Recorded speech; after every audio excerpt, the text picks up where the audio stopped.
Hello दोस्तों, नमस्कार। कैसे हैं आप सभी। मैं पुष्पेंद्र अवस्थी आपके अपने इस यूट्यूब सत्र चैनल पर एजुकेशन हब अवस्थी पर हार्दिक स्वागत अभिनंदन साधुवाद करता हूं। तो हम अपनी चर्चा को आगे बढ़ाते हुए कल हमने बात की थी राष्ट्रपति की शक्तियों पर। तो राष्ट्रपति की शक्तियाँ मैंने आपको बताई थी दो प्रकार की होती हैं। क्या? राष्ट्रपति की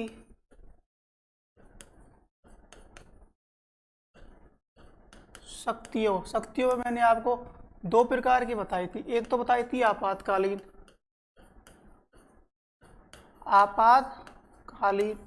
एक बताई थी आपको मैंने सामान्य।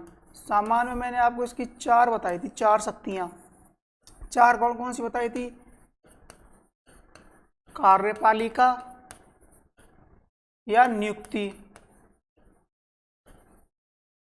अगली बताई थी मैंने आपको व्यवस्थापिका या विधायी बोलो या चाहे विधायिका बोलो।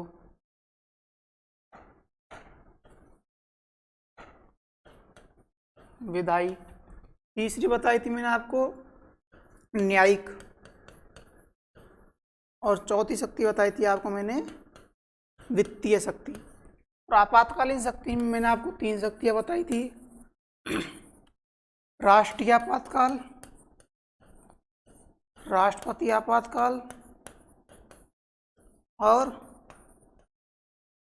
वित्तीय आपातकाल 360, 356 और 352। कल हमने यहाँ पर चर्चा की थी। पिछले वीडियो में मैंने आपको कार्यपालिका, राष्ट्रपति की कार्यपालिका संबंधी शक्तियों के बारे में बता दिया था। तो आज हम बात करेंगे व्यवस्थापिका की। किसकी? व्यवस्थापिका की शक्तियों की बात करेंगे।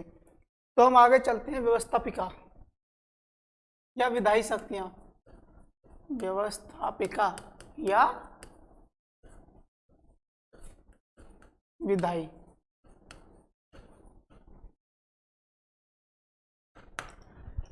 मैंने जब आपको संसद पढ़ाया था तो संसद में बताया था कि संसद का उल्लेख अनुच्छेद 79 में है। कितने में है? 79 में। तो वहां पर मैंने आपको एक बात बताई कि संविधान के अनुच्छेद 79 में किसका उल्लेख है? संसद का उल्लेख है। और संसद के कितने भाग बताए थे मैंने आपको? अनुच्छेद 79 में संसद का उल्लेख है।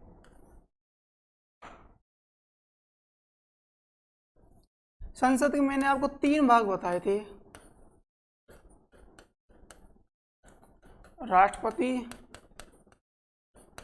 लोकसभा और राज्यसभा।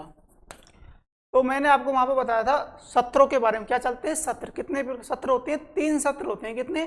3 सत्र होते हैं। बजट सत्र, मानसूनी सत्र और शीतकालीन सत्र। बजट सत्र सबसे बड़ा होता है, शीतकालीन सबसे छोटा होता है। तो मैंने बताया था कि राष्ट्रपति सत्रों को बुला सकता है। राष्ट्रपति सत्रों को बुला सकता है। राष्ट्रपति सत्रों को बुला सकता है। सत्रों को आहूत और सत्रावसान, सत्रों को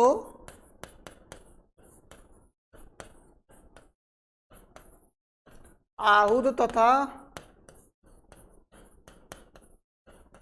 सत्रावसान करने की शक्ति किसके पास होती है? राष्ट्रपति के पास होती है, लेकिन प्रधानमंत्री की सिफारिश पर। यह कहता है अनुच्छेद 85। यह सत्रों को निरस्त भी कर सकता है। क्या कर सकता है? सत्रों को बुला सकता है। और राष्ट्रपति लोकसभा को समय से पहले भंग कर सकता है। राष्ट्रपति लोकसभा को समय से पहले भंग कर सकता है। किसको? समय से पहले भंग कर सकता है। आगे चलते हैं। अपने अनुच्छेद ये पढ़ा था 85। इसमें चलते हैं अनुच्छेद 86। क्या? अनुच्छेद 86 में राष्ट्रपति के सामान्य अभिभाषण का उल्लेख है। किसका? सामान्य अभिभाषण का। सामान्य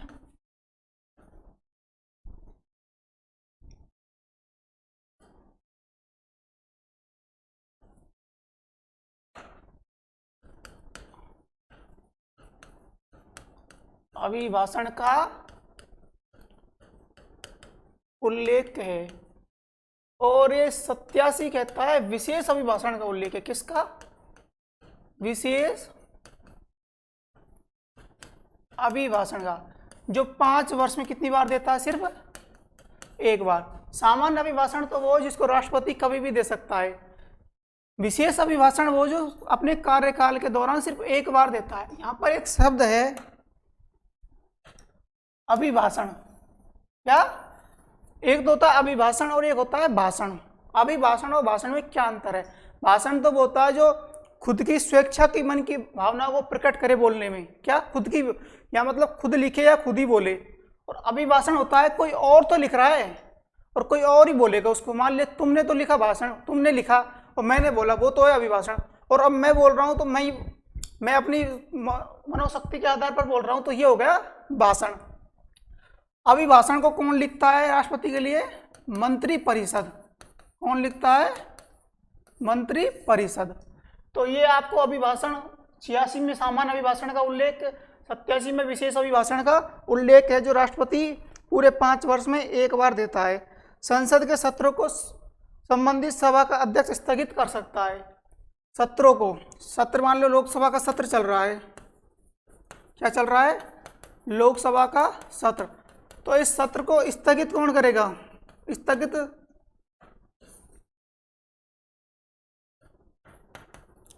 स्थगित कौन करेगा? इसका अध्यक्ष इसको स्थगित कर सकता है। तो सत्रों को सदन से संबंधित अध्यक्ष ही सत्रों को स्थगित कर सकता है। और राष्ट्रपति इसमें 12 सदस्यों, सदन संसद में 12 सदस्यों को क्या करता है? 12 सदस्यों को मनोनीत करता है। कितने सदस्यों को? राष्ट्रपति 12 सदस्यों को मनोनीत करता है। वो 12 सदस्य क्या होने चाहिए? या तो वो कला में निपुण हो, या समाज सेवा में, या साहित्य में, या विज्ञान में, या समाज सेवा में। इन 12 सदस्यों को मनोनीत करता है। ये क्या होने चाहिए? या तो कला में, या साहित्य में, या विज्ञान में, समाज सेवा के क्या होने चाहिए? एक्सपर्ट होने चाहिए। इनमें इनसे संबंधित इनको पूरा ज्ञान होना चाहिए। तो ये तो हो गई है बात। 12 सदस्यों को मनोनीत करता है, जो 4 क्षेत्रों में क्या होने चाहिए? एक्सपर्ट होने चाहिए, ज्ञाता होने चाहिए। उनको मनोनीत कर सकता, विशेषज्ञ होने चाहिए। जब संसद पढ़ी हमने तो वहां पर पढ़ा था कानून निर्माण, कानून। जब विधेयक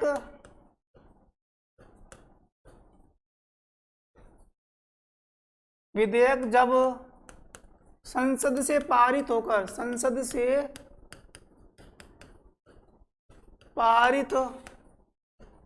किसके पास आ जाता है? राष्ट्रपति के पास आ जाता है। किसी भी सदन से, मतलब संसद से पारित होकर किसके पास आया? राष्ट्रपति के पास। जब ये राष्ट्रपति के पास आ जाता है तो राष्ट्रपति के पास 3 प्रकार की शक्तियां होती हैं। कितने प्रकार की? 3 प्रकार की शक्तियां होती हैं। वो 3 प्रकार की शक्तियां कौन कौन सी हैं? पहली, विधेयक आया राष्ट्रपति के पास, विधेयक आया, इसने उस पर हस्ताक्षर कर दिए। क्या कर दिए? हस्ताक्षर कर दिए, और वो क्या बन गया? कानून। एक तो इसके पास सामान्य सी क्या है? ये इसके पास एक सामान्य सी शक्ति है। अगली क्या होगी? विधेयक राष्ट्रपति के पास आएगा। विधेयक किसके पास आया? राष्ट्रपति के पास आया। जिस भी सदन से आया, जिस भी सदन से विधेयक पारित होकर राष्ट्रपति के पास आया, राष्ट्रपति ने उसी सदन में विधेयक को क्या भेज दिया? पुनर्विचार के लिए भेज दिया। किसके लिए? पुनर्विचार के लिए भेज देता है। तथा वह विधेयक दोबारा उस वहां से पारित होकर फिर राष्ट्रपति के पास आ जाता है। किसके पास? दोबारा यदि राष्ट्रपति के पास आ जाता है तो राष्ट्रपति हस्ताक्षर करने के लिए क्या होगा? बाध्य होगा। क्या होगा? हस्ताक्षर करने के लिए बाध्य होगा। इसको पुनर्विचार के लिए तो भेज सकता है, लेकिन हस्ताक्षर करने के, पुनर्विचार के बाद पारित होकर आ जाता है तो हस्ताक्षर करने के लिए बाध्य हो जाएगा। इंदिरा गांधी जी ने पुनर्विचार की प्रक्रिया को हटा दिया था। और मुरारी देसाई, किसने? मुरारी देसाई ने इसको दोबारा चालू किया था। किसको? दोबारा प्रक्रिया को प्रारंभ किया था। इंदिरा गांधी ने 1976 में तो इसको हटा दिया था, पुनर्विचार के शक्ति को, इसके कोई पुनर्विचार के लिए नहीं भेज सकता। और इसने 1978 में इसको पुनः लागू कर दिया। क्या कर दिया? पुनः लागू कर दिया। तो ये इसकी जो शक्ति है, ये इस शक्ति कहलाती है निलंबनकारी वीटो शक्ति। क्या? निलंबनकारी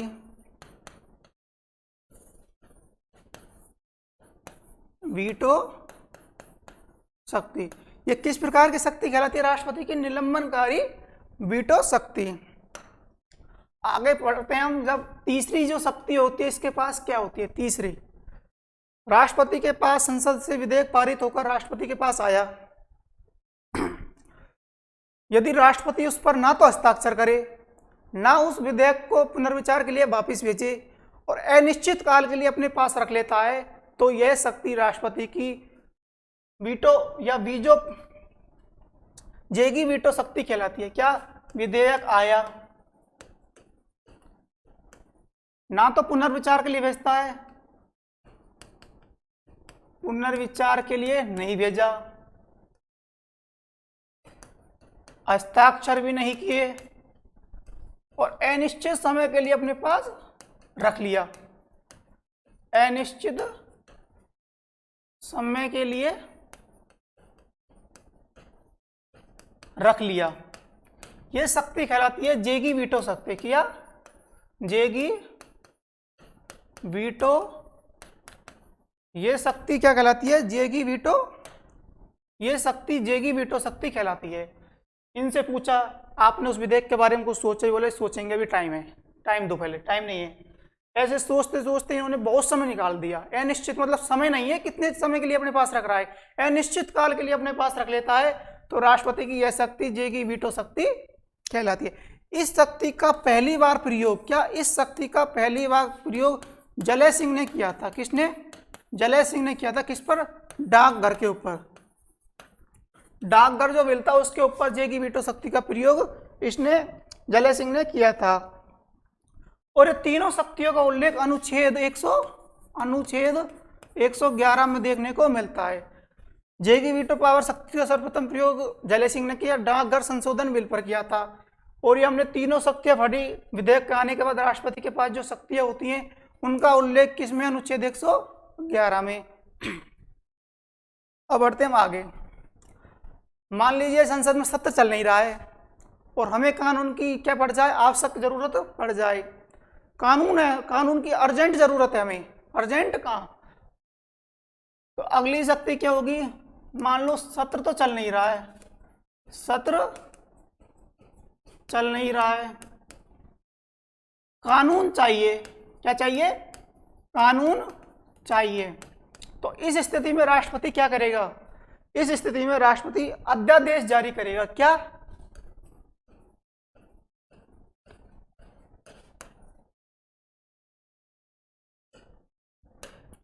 इस स्थिति में राष्ट्रपति क्या करेगा? इस स्थिति में राष्ट्रपति अध्यादेश जारी करेगा। सत्र चल नहीं रहा है, देश को कानून की जरूरत है, तो इस स्थिति में राष्ट्रपति क्या करता है? अध्यादेश जारी करता है। इस अध्यादेश का समय क्या होता है? अध्यादेश का समय होता है 6 सप्ताह, 6 सप्ताह या 42 दिन। अध्यादेश का समय क्या होता है? 6 सप्ताह या 42 दिन। और इस अध्यादेश का समय सत्र, मान लीजिए कानून अध्यादेश लगाया आज, सत्र चालू होगा सितंबर में, तो ये जो इसके जो 6 माह 6 सप्ताह गिने जाएंगे नहीं, बस सितंबर से गिने जाएंगे। इसका गिने जाएंगे सितंबर में गिने जाएंगे। तो इस शक्ति के बाद इसकी जो अगली शक्ति है वो होती है संयुक्त बैठकों की। क्या? संयुक्त बैठकों का आयोजन।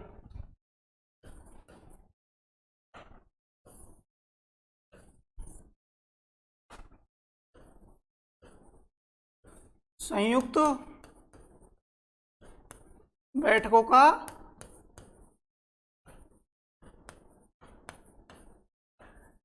आयोजन किस अनुच्छेद में? 108 में। इनकी अध्यक्षता लोकसभा अध्यक्ष किस में है? 118 में। संयुक्त बैठकों का आयोजन करवा सकता है राष्ट्रपति किस कब? जब दोनों सदनों में गति अवरोध उत्पन्न हो जाए, जब संयुक्त बैठकों का आयोजन हो सकता है, इसका उल्लेख अनुच्छेद 108 में है। और इसकी अध्यक्षता लोकसभा का अध्यक्ष करेगा, जो अनुच्छेद 118 कहता है। राष्ट्रपति लोकसभा प्रोटेम स्पीकर की नियुक्ति करता है। किसकी? प्रोटेम स्पीकर की नियुक्ति करता है। राष्ट्रपति लोकसभा में प्रोटेम स्पीकर की नियुक्ति करता है।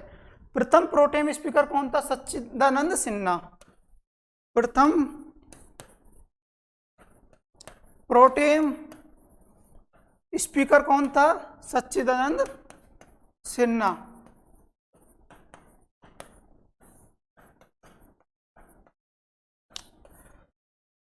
हमने क्या पढ़ा? सत्र चल नहीं रहा है, देश को कानून की आवश्यक जरूरत है, तो क्या जारी करेगा? अध्यादेश। अध्यादेश का समय 6 सप्ताह या 42 दिन होता है।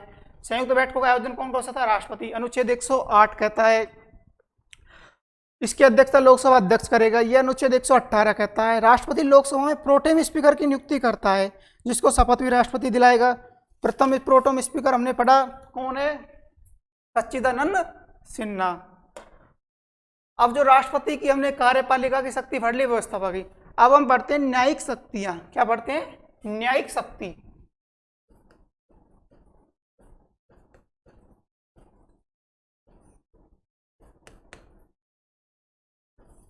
न्यायिक शक्ति। न्यायिक शक्ति जुडिशियल पावर, इसका मतलब क्या है? न्याय संबंधी शक्तियां।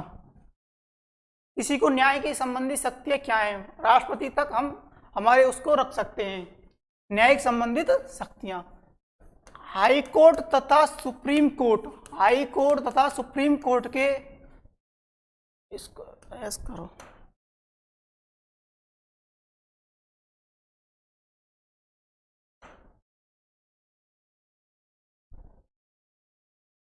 हाई कोर्ट तथा सुप्रीम कोर्ट के न्यायाधीशों की नियुक्ति कौन करता है?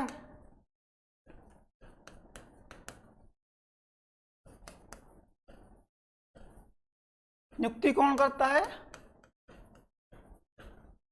राष्ट्रपति करता है। और जिला स्तर पर न्यायालयों की नियुक्ति कौन करता है? जिला स्तर पर न्यायाधीशों क्या जिला न्यायाधीशों की नियुक्ति कौन करता है? राज्यपाल। ये न्यायाधीशों की नियुक्ति करता है, सुप्रीम कोर्ट हाई कोर्ट के न्यायाधीशों की नियुक्ति करता है। किसकी सिफारिश पर करता है? सिफारिश। तो आपने पढ़ा होगा कॉलेजियम। क्या? कॉलेजियम। कॉलेजियम क्या है? कॉलेजियम क्या है? कॉलेजियम एक कमेटी या समिति है। क्या है?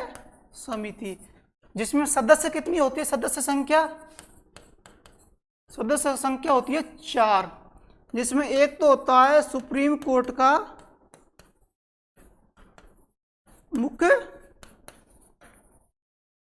मुख्य न्यायाधीश, और 3 होते हैं सुप्रीम कोर्ट के वरिष्ठ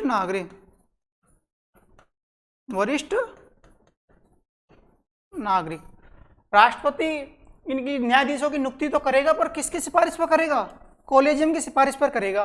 कॉलेजियम एक समिति है जिसमें सदस्य संख्या क्या होती है? 4।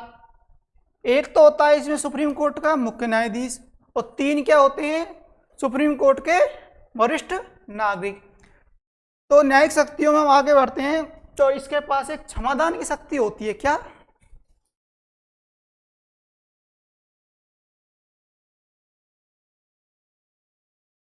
न्यायिक शक्तियों में आगे चलते हैं। क्षमादान की शक्ति। क्या? क्षमादान की शक्ति का उल्लेख कहां पर है? अनुच्छेद 72 में, 72। अनुच्छेद 72 में क्षमादान की शक्ति का क्या है? उल्लेख। राष्ट्रपति के पास क्षमादान की शक्ति के लिए 4 विकल्प होते हैं। क्या? 4 विकल्प होते हैं। एक तो पूर्णतः माफ कर दी, एक सजा कम कर दे, सजा कम एक सजा की प्रकृति बदल दे और अगली जो वो होती है इसकी सजा पर विराम लगा सकता है। क्या? सजा पर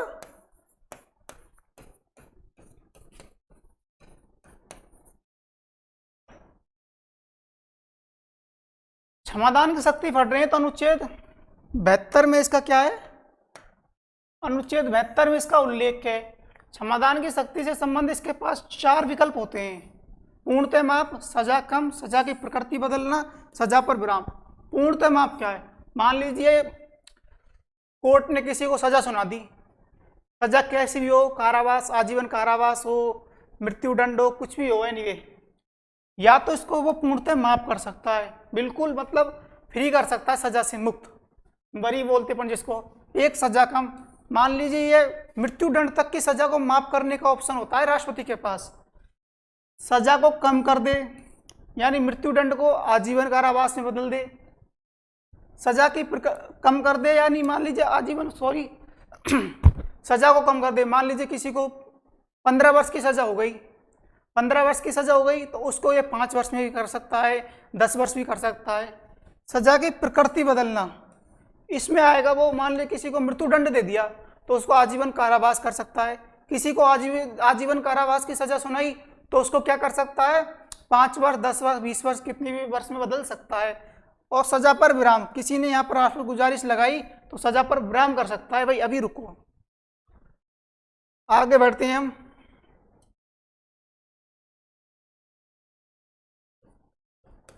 राष्ट्रपति सुप्रीम कोर्ट से सलाह मांग सकता है। क्या? सलाह मांग सकता है। क्या होगा? राष्ट्रपति सुप्रीम कोर्ट से क्या मांग सकता है? सलाह मांग सकता है, सलाह परामर्श मांग सकता है। यह अनुच्छेद 143 कहता है। क्या कहता है? 143 कहता है। मान लीजिए सुप्रीम कोर्ट ने इसको क्या दे दी? सलाह दी। तो राष्ट्रपति, ध्यान रखना, सुप्रीम कोर्ट इसको सलाह देता है तो राष्ट्रपति सलाह को मानने के लिए बाध्य नहीं होता है और ये इसको सलाह देने के लिए भी बाध्य नहीं होता है। लेकिन आप एक बात जरूर ध्यान रखें, यदि कोई मामला 26 जनवरी 1950 से क्या है, फैलेगा, इससे पहले अगो मामला है, इससे पहले का मामला है, तो उसके लिए सुप्रीम कोर्ट को परामर्श देना क्या है? बाध्य है। इससे पहले के मामलों पर तो इसको परामर्श देना ही होगा। प्रेजेंट टाइम किसी भी या 1950 के बाद के मामलों में यदि राष्ट्रपति सुप्रीम कोर्ट से सलाह मांगता है तो सुप्रीम कोर्ट राष्ट्रपति को सलाह देने के लिए बाध्य नहीं है, ना ही राष्ट्रपति सलाह मांगने के लिए बाध्य है। इसके बाद ये होगा इसकी न्यायिक शक्तियां। हम आगे चलते हैं। अब इसकी जो 4th नंबर की शक्तियां है वो है वित्तीय शक्ति।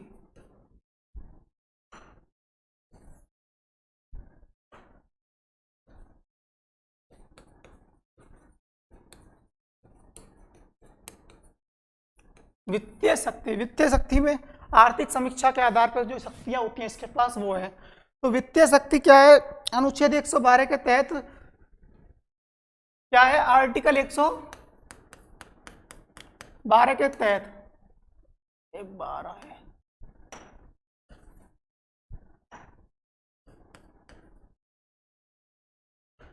राष्ट्रपति बजट को किसको? बजट को कहाँ रखवा सकता है? लोकसभा में। राष्ट्रपति अनुच्छेद 112 के तहत बजट को लोकसभा में रखवा सकता है। एक बात ध्यान रखना, ये बजट शब्द क्या है? बजट का अर्थ क्या है? तो एक बात ध्यान रखना, हमारे संविधान में बजट नाम का कोई भी शब्द या बजट शब्द का कहीं पर भी उल्लेख नहीं है। बजट शब्द का तो उल्लेख फ्रेंच शब्द व्यूज से हुआ है। किससे? व्यूज शब्द से बजट शब्द की उत्पत्ति हुई है। बजट शब्द का अर्थ क्या होता है? वार्षिक वित्तीय विवरण। क्या होता है? वार्षिक वित्तीय विवरण। इसको बोले तो हम एक वर्ष के आय और व्यय का लेखा जोखा, आय तथा व्यय का लेखा जोखा। बजट शब्द का उल्लेख संविधान में कहीं पर भी नहीं है। यह फ्रेंच शब्द से इसकी उत्पत्ति है ब्यूज, जिसका अर्थ होता है चमड़े का थैला। बजट शब्द का अर्थ होता है वार्षिक वित्तीय विवरण। आय, इसका जो हम बोलते हैं एक वर्ष की आय तथा व्यय का लेखा जोखा बजट कहा जाता है, जिसको बजट कहा जाता है। राष्ट्रपति केंद्र में, आगे चलते हैं, राष्ट्रपति केंद्र में 5 वर्ष बाद, प्रत्येक 5 वर्ष बाद केंद्रीय वित्तीय आयोग का क्या करता है? गठन करता है। केंद्रीय वित्तीय आयोग का क्या करता है? राष्ट्रपति केंद्र में प्रत्येक 5 वर्ष के बाद केंद्रीय वित्तीय आयोग का क्या करेगा? गठन करेगा। प्रथम वित्तीय आयोग का गठन कब हुआ था? 5 वर्ष बाद तो कर रहा है, लेकिन प्रथम वित्तीय आयोग का गठन हुआ था 1951 में। कब हुआ था? 1951 से केंद्रीय वित्तीय आयोग गठन की प्रक्रिया चली आ रही है, जिसका गठन राष्ट्रपति केंद्र में प्रत्येक 5 वर्ष बाद करता है। और वर्तमान में कौन सा चल रहा है? 15वां। वर्तमान में 15वां वित्त आयोग चल रहा है। कौन सा चल रहा है? 15वां वित्त आयोग चल रहा है, जिसके अध्यक्ष कौन है? केसी योगी। अध्यक्ष कौन है? केसी योगी इसके क्या हैं? अध्यक्ष हैं। राष्ट्रपति केंद्र 5 वर्ष बाद केंद्रीय वित्त आयोग का गठन कर रहा है। प्रथम गठन कब हुआ? तो 1951 में। वर्तमान में कौन सा चल रहा है? 15वां, जिसके अध्यक्ष कौन है? केसी योगी। तो आगे चलते हैं हम। केंद्र की आकस्मिक निधि पर नियंत्रण कौन रखता है?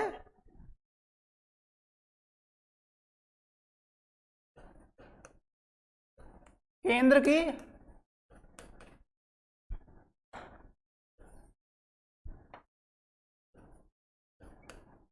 आकस्मिक निधि और संचित निधि, इस पर तो नियंत्रण किसका रहता है?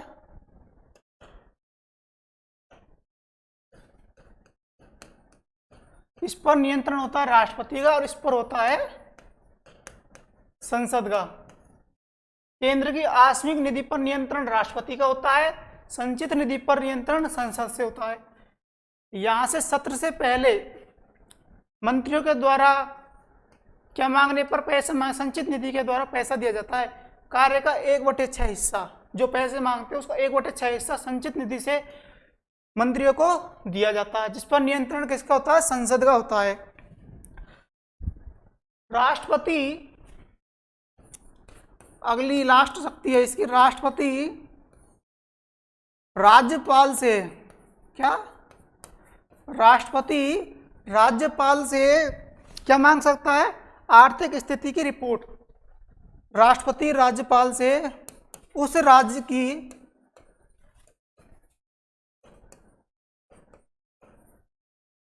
आर्थिक स्थिति की क्या मांग सकता है?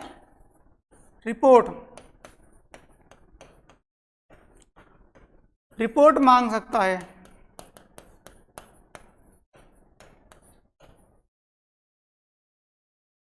तो ये तो राष्ट्रपति की क्या होती है? सामान्य शक्तियां खत्म होती है। तो एक बार फटाफट देख लीजिए, हमने राष्ट्रपति की सामान्य शक्तियां पढ़ी।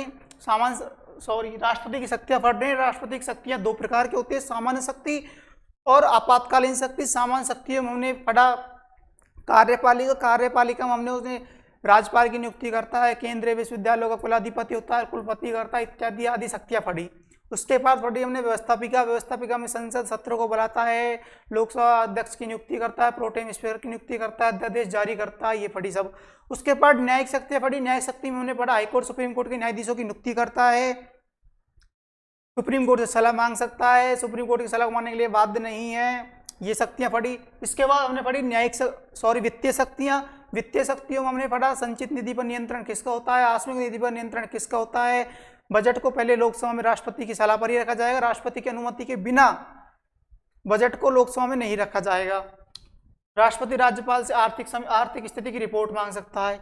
ये तो पढ़ ली हमने सामान्य शक्तियाँ। अगली वीडियो में मैं आपको लेकर आऊँगा राष्ट्रपति की आपातकालीन शक्तियाँ।